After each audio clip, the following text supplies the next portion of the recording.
Hello everyone, my name is Aditi and I am student of Arab Academy of class 10 and today we were going to discuss about a topic our environment. तो environment word, ये जो environment word है इससे हम बहुत ज़्यादा familiar हैं. ये environment word ये हम ज़्यादातर मैगजीन्स, न्यूज़पेपर्स या फिर हमने बहुत बचपन जब हम फर्स्ट, सेकंड, थर्ड स्टैंडर्ड में थे तब से हमने ये वर्ड पढ़ा है. तो ये होता क्या है? Anything that surround a living organism is known as environment. तो हमने एनवायरनमेंट तो जान लिया कि ये क्या होता है. तो जो हमारा नेक्स्ट टॉपिक आता है वो होता है इकोसिस्टम. तो इकोसिस्टम क्या होता है? जब हमने ये जाना कि जो चीज़ हमें सराउंड करता है उसको हम एनवायरनमेंट कहते हैं. इकोसिस्टम में वो आते हैं जहाँ पे living organisms, animals, micro organism interact करते हैं. वो एक प्लेस होता है जहाँ सारे इंटरैक्ट करते हैं, उसको हम कहते हैं इकोसिस्टम. तो जो इकोसिस्टम होता है बेसिकली टू टाइप्स का होता है, नेचुरल और आर्टिफिशियल. नेचुरल वो होता है जो नेचुरली ऑब्टेन होता है और आर्टिफिशियल जो मैनमेड होता है या फिर ह्यूमंस के थ्रू बनाया होता है. नेचुरल में तो पॉन्ड, माउंटेन्स आ जाते हैं और आर्टिफिशियल में आएगा एक्वेरियम, गार्डन. नेचुरल में पॉन्ड और माउंटेन, आर्टिफिशियल में एक्वेरियम और गार्डन. तो नेक्स्ट टॉपिक जो आता है वो होता है इकोसिस्टम. जो हमारा हमने पढ़ा जो टू टाइप्स के होते हैं, आर्टिफिशियल और मैनमेड और नेचुरल. तो नेक्स्ट हो जाता है वो हमारा आता है ये इसमें क्या क्या आते हैं? बायोटिक भी होते हैं और अबायोटिक भी होते हैं. बायोटिक्स में आते हैं, बायोटिक में आएंगे प्रोड्यूसर, कंज्यूमर और डीकम्पोजर. प्रोड्यूसर, कंज्यूमर और डीकम्पोजर. प्रोड्यूसर में जनरली वो आते हैं, जैसे जनरली इसमें ग्रीन प्लांट्स आते हैं वैसे जो सनलाइट का यूज़ करके हमारे लिए फूड बनाते हैं. और प्रोड्यूसर में हमारे ग्रीन प्लांट्स आ गए. देन ये जो फूड बनाते हैं ये कंज्यूमर के थ्रू कंज्यूम किया जाता है. इसमें वैसे कंज्यूमर्स जो होते हैं वो थ्री टाइप्स के होते हैं, हर्बीवोरस, कार्निवोरस और ओमनिवोरस.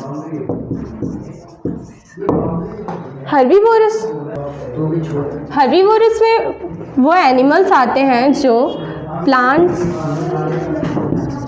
खाते हैं. कार्निवोरस में आते हैं जो मीट या फ्लैश खाते हैं. और जो ओमनिवोरस होता है ये बोथ कंटेन करता है. अब इसके बाद जो आता है हमारा आता है फूड चेन. तो फूड चेन जो होता है प्रोड्यूसर और कंज्यूमर हमने समझ लिया. अब हम समझते हैं डीकम्पोजर क्या होता है. जो भी कंज्यूमर्स के वेस्ट होते हैं वो डीकम्पोजर्स के थ्रू डीकम्पोज होते हैं. हमने नोटिस किया होगा कि अभी जैसे कि कोई ऑर्गेनिज्म डेड पड़ा हुआ है तो फिर हम सोचते हैं ये डिसअपेयर हो गया हमारे एनवायरनमेंट में, कहाँ गया? तो वो डीकम्पोजर्स जो होते हैं उसको सिंपलर फॉर्म में ब्रेक करके डीकम्पोज कर देते हैं. तो फिर ये उसके बाद डिसअपेयर हो जाते हैं. फिर जो हमारा नेक्स्ट टॉपिक होता है वो होता है हमारा फूड चेन. फूड चेन एक ऐसा चेन होता है और या फिर ऐसा सीरीज होता है जिससे हमारा फूड एनर्जी एक लेवल से दूसरे लेवल में ट्रांसफ़र होता है. तो फूड चेन जैसे कि एग्जाम्पल ग्रास है, इसको गोट ने खाया, गोट को लायन ने, तो फिर ये एक चेन बन गया. ये सारे एक दूसरे के ऊपर डिपेंड है. अगर इसमें से कोई सा भी एक ऑर्गेनिज्म हम इस चेन से हटा देते हैं तो फिर एक अपने आप ही या फिर ये जो इसका नेक्स्ट लेवल होएगा ये डिक्रीज होने लग जाएगा क्योंकि फूड की कमी हो जाएगी. और जो ये फर्स्ट उससे प्रीवियस वाला जो लेवल होगा वो इंक्रीज होगा और ये डिक्रीज होएगा क्योंकि इसको फूड की कमी होगी और इसको इसके ऊपर फीड करने वाला नहीं होगा कोई. तो ये होता है फूड चेन।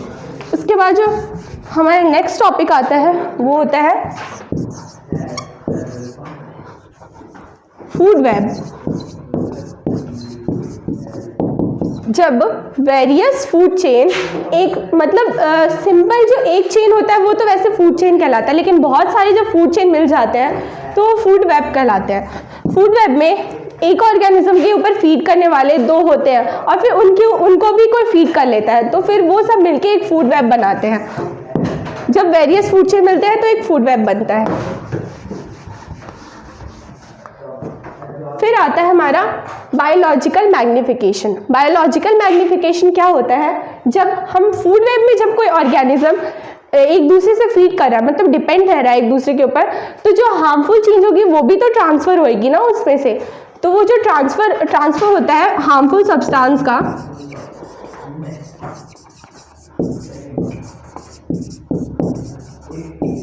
एक लेवल से दूसरे लेवल पे, वो कहलाता है बायोलॉजिकल मैग्निफिकेशन।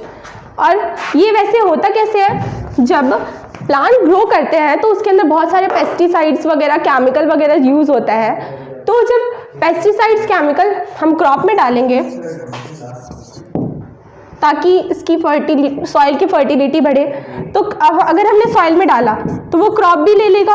फिर क्रॉप को जो खाएंगे, मतलब डियर वगैरह जो हर्बीवोरस एनिमल्स होते हैं, तो फिर उसके अंदर भी जाएगा वो। इसी वजह से जो सबसे कम होता है वो सॉइल में, और जो सबसे ज़्यादा जो टॉप कार्निवोरस होते हैं उसमें सबसे ज़्यादा बायोलॉजिकल मैग्निफिकेशन का इफेक्ट दिखता है। फिर आता है हमारा, जब इतने सारे ऑर्गेनिजम्स एक इकोसिस्टम में रह रहे हैं तो फिर उसका इफेक्ट, हार्मफुल इफेक्ट भी होगा। तो जो नेक्स्ट होता है वो कैसी इनकी एक्टिविटीज़ जो इकोसिस्टम को इफेक्ट करी है वो आता है।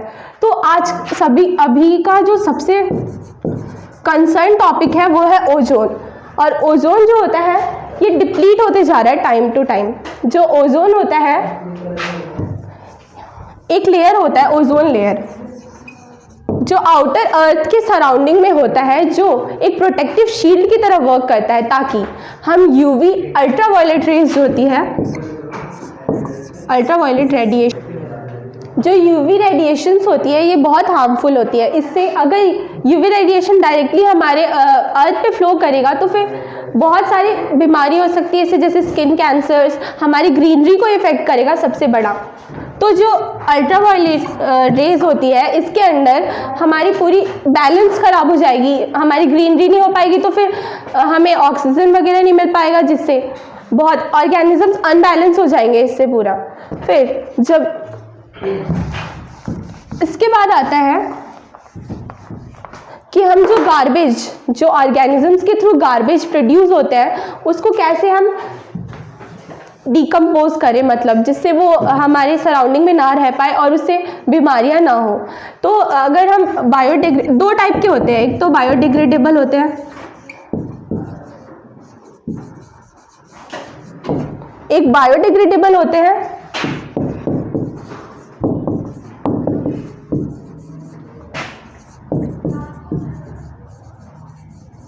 एक नॉन बायोडिग्रेडेबल होते हैं। बायोडिग्रेडेबल में वो आते हैं जो डिकम्पोज हो जाते हैं, जो डिकम्पोजर्स के थ्रू हमारे एनवायरनमेंट में डिकम्पोज हो जाते हैं। और नॉन बायोडिग्रेडेबल में वो आते हैं जो स्टे करते हैं और फिर हमारे अर्थ पे रह जाते हैं, जिससे वो स्पेस भी ऑक्यूपाई करते हैं उसका, और जिस जगह पे वो रहेंगे ना वो डिकम्पोज हो पाएंगे, ना ही वहाँ पे कोई क्रॉप मतलब हो पाएगा, वहाँ पे हम क्रॉपिंग नहीं कर सकते।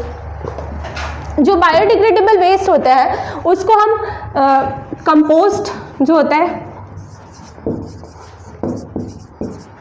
कंपोस्ट एक गड्ढा खोद के उसमें अगर हम जो बायोडिग्रेडेबल वेस्ट होते हैं उसको डालेंगे, उससे मैन्योर बन जाता है। और अगर हम इसमें वर्मी डाल देंगे तो ये वर्मी कंपोस्ट हो जाता है, तो फिर ये हमारा मैन्योर बनाएगा, जो कि हमारे प्लांट्स के लिए बहुत यूज़फुल होता है। और नॉन बायोडिग्रेडेबल में हम इसे रीयूज़ कर सकते हैं, रिसाइकल कर सकते हैं, ताकि इसका अच्छी तरीके से इसको यूज़ भी कर सके और ये हमारे एनवायरनमेंट को नुकसान भी ना पहुंचाए। Thank you.